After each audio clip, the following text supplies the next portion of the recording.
Hello everyone, my name is Sumit Kumar Rana. I am physics faculty in Resonance. So today I am going to tell you about the Nobel Prize winner in physics in year 2022. तो basically Nobel prize, तो बात करने वाले Nobel prize के बारे में कि Nobel prize होता क्या है और किनको दिया जाता है और ये स्टार्ट कब से हुआ है।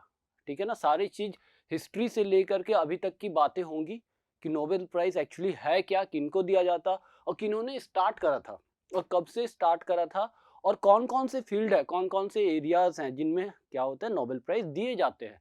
तो ये सारी चीजें आपको बताएंगे और ये भी मैं बताने वाला हूं आपको कि इन 2022 जो फिजिक्स में 3 फिजिस्ट्स को मिला है नोबेल प्राइज, उनका नाम क्या है और वो कहाँ के हैं और उन्होंने क्या करा।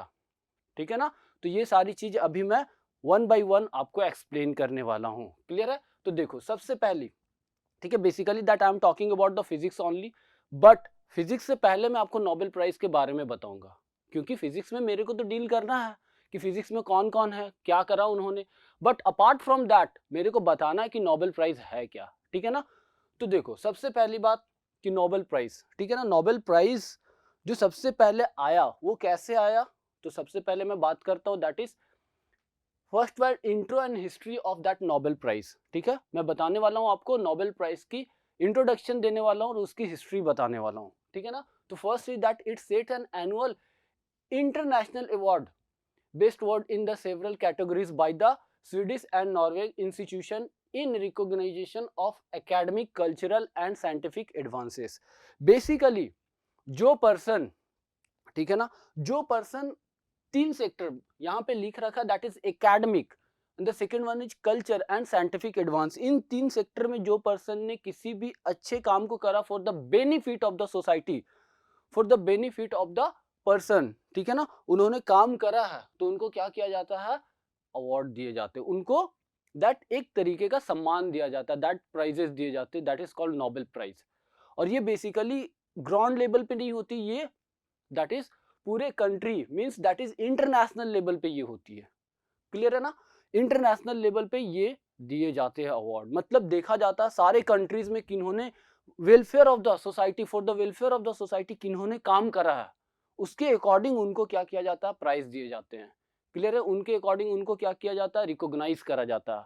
ठीक है ना, तो देखो सबसे पहली बात आपको मैं बता दूं, ये जो नोबेल प्राइज, ये जो नाम आया ना नोबेल, वो कहाँ से आया एक्चुअली, एक स्वीडिश केमिस्ट थे, इंजीनियर थे और इंडस्ट्रियलिस्ट, ठीक है ना, ये थे, उन्होंने, उनका नाम क्या था, एल्फ्रेड नोबेल।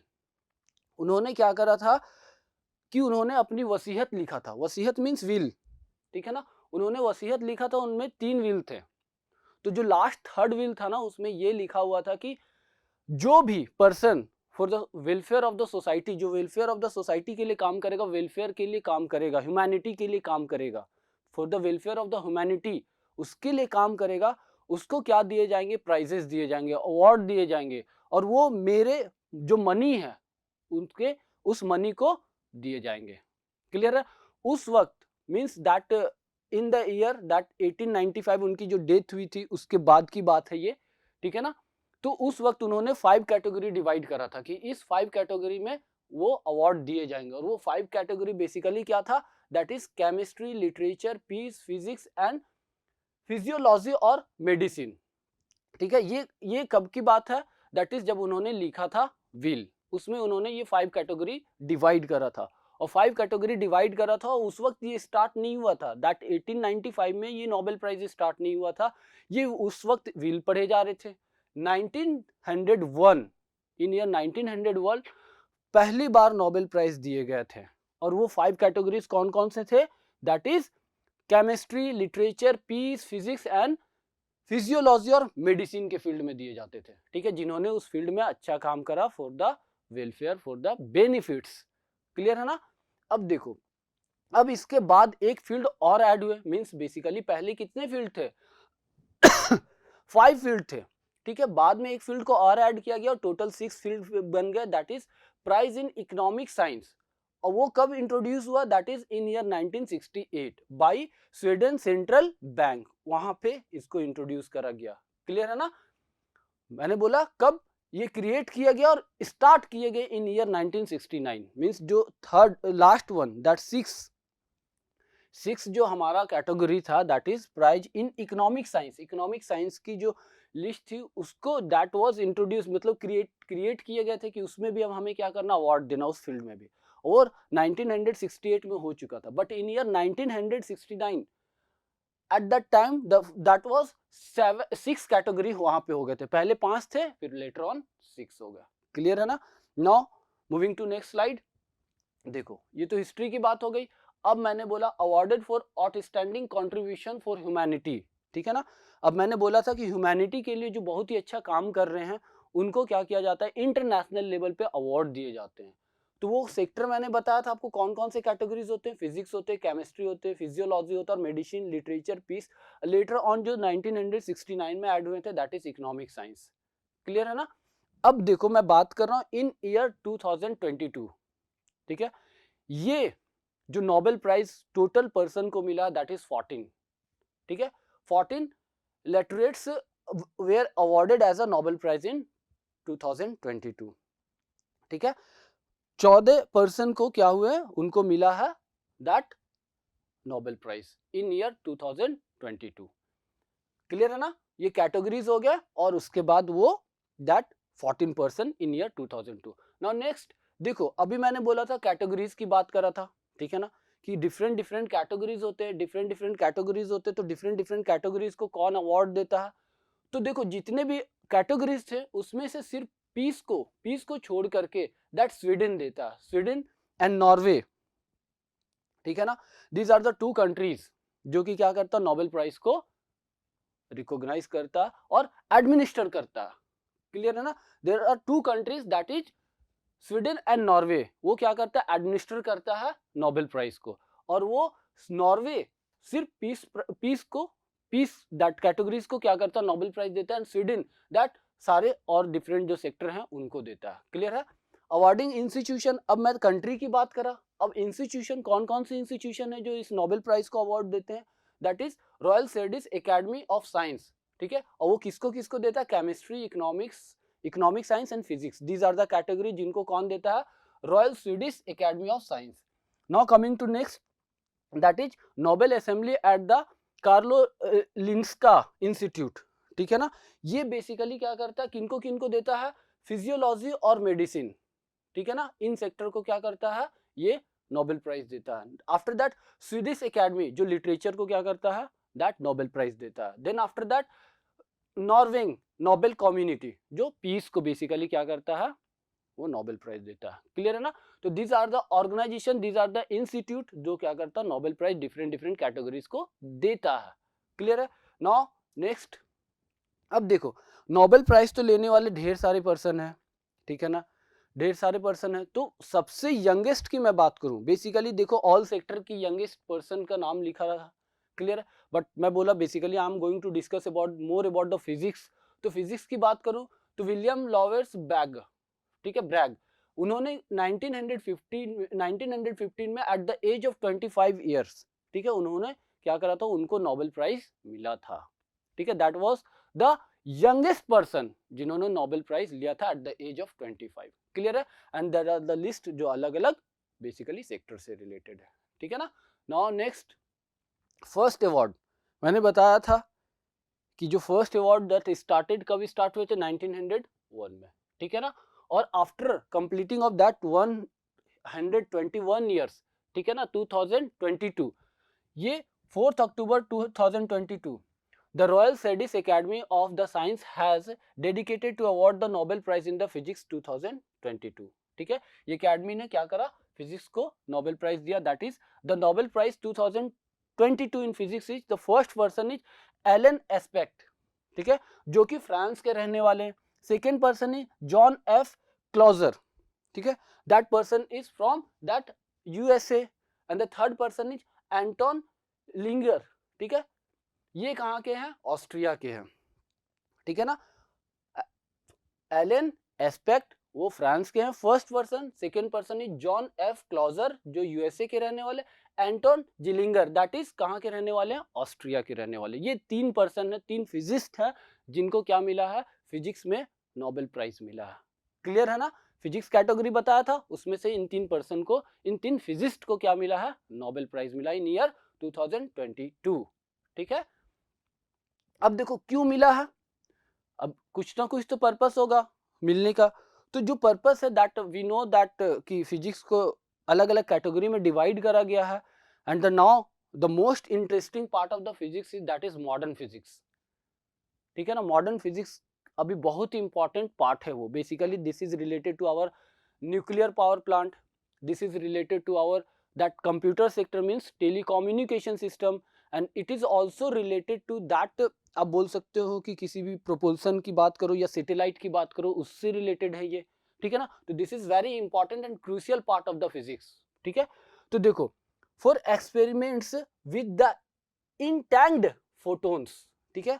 अब उनको किस लिए मिला था, for the experiment of entangled photons establishing the violation of Bell inequalities, ठीक है। अभी मैं बात करूंगा बेल इनइक्वालिटीज क्या है, उनको उनका जो कॉन्सेप्ट था वो क्या करे थे, नई कॉन्सेप्ट बिल्ड कर दिए थे, ठीक है। वो जो उन्होंने बेल ने बोल रखा था, फिजिस्ट बेल ने जो बोल रखा था, उनको क्या करे थे कि वो गलत बोल रखे, इस चीज को इन्होंने एक्सपेरिमेंटली प्रूफ कर दिया इन तीनों ने मिल करके। कुछ इनका कुछ इनका रोल है, कुछ इनका रोल है, कुछ इनका रोल है, मीन्स तीनों ने मिल करके क्या कर दिया, उनकी जो कॉन्सेप्ट थी उनको गलत प्रूफ कर दिया, क्लियर है ना। And Pioneer quantum information science, ठीक है ना। तो ये है रीजन कि क्या रीजन था जिस वजह से इनको दिया गया that Nobel prize. Now coming to next, देखो फर्स्ट पर्सन जो मैंने बोला था एलियन एस्पेक्ट, ठीक है ना, वो कहाँ के रहने वाले थे, कब जन्म हुआ था उनका, इन ईयर 1947, ठीक है। वो फ्रांस के रहने वाले थे, उनका बर्थ हुआ था इन ईयर 1947। उन्होंने पीएचडी करा था in year 1883 from the Paris Sud university, ठीक है, फ्रांस में ही। And after that completion of PhD वो प्रोफेसर थे at the university of Paris Saclay and that polytechnic Palaiseau France, ठीक है। तो यहाँ पे वो प्रोफेसर थे, मीन्स फ्रांस में बेसिकली इन्होंने अपनी स्टडी भी कंप्लीट करा, इन्होंने आफ्टर कंप्लीशन ऑफ स्टडी ये वहां के प्रोफेसर भी बन गए, क्लियर है ना। Now coming to next, that is second person, that second physicist was John F Clauser. वो कब के, उनकी बर्थ क्या थी, that is in year 1943। He was from that California, ठीक है, ही वाज फ्रॉम कैलिफोर्निया, और उन्होंने इन ईयर 1969 पीएचडी कंप्लीट करा था। आफ्टर कंप्लीशन ऑफ पीएचडी वो क्या थे, दैट रिसर्च फिजिस्ट थे, और वो कैलिफोर्निया में ही थे, ठीक है ना। तो यूएसए में थे, उन्होंने स्टडी भी कंप्लीट करा वहीं से, and after that completion of study वो वहीं पे प्रोफेसर और रिसर्च दैट फिजिस्ट थे, क्लियर है ना। नेक्स्ट दैट थर्ड पर्सन और third physicist that is Anton Zeilinger, ठीक है ना। ये इनकी that he born in year 1945 in Austria, and in Austria he has completed PhD in 1971 from the University of Vienna, Austria, and after that same जिस university में इन्होंने study करा, जिस यूनिवर्सिटी में इन्होंने पीएचडी कंप्लीट करा, उसी यूनिवर्सिटी में ये क्या बन गया, प्रोफेसर, क्लियर है ना, ऑस्ट्रिया में ही। तो he was the third physicist, clear है ना। सारे की मैंने इंट्रोडक्शन दे दी, अब देखते हैं क्या क्या हुआ है। देखो अभी मैंने बोला था दैट की physics, classical physics and quantum physics, classical physics की जितने भी लॉ है क्वांटम फिजिक्स पे अप्लाई नहीं कर सकते हो आप, means classical physics means that classical mechanics and that quantum mechanics दोनों अलग अलग ही है, क्लियर है। तो देखो क्वांटम मैकेनिक्स इज सब field of physics that describe the behaviour of particle, atom, electron, photons and almost everything in the molecular and सब molecular रेलमा। देखो एक्चुअली मॉडर्न फिजिक्स क्या बताता, मॉडर्न फिजिक्स बताता है that is particle, atoms and particle, और you can say the सब atomic particles की behaviour के बारे में बताता है कि किस तरीके से वो बिहेव कर रहे हैं, ठीक है। एक पार्टिकल दूसरे पार्टिकल को किस तरीके से इंटरेक्ट कर रहा है, और सपोज किसी एक पार्टिकल में चेंज आया तो दूसरे पार्टिकल में क्या चेंज आया, means basically you are dealing with the molecular level, means you are dealing with sub atomic particles, ठीक है, that is the quantum mechanics. तो देखो इस क्वांटम मैकेनिक्स में इन ईयर 64, ठीक है, फिजिस्ट जॉन स्टेवर्ट बेल, ठीक है ना, John Stewart Bell prove that quantum physics was in the fact of complete and workable theory, ठीक है। He result the now called the Bell theorem.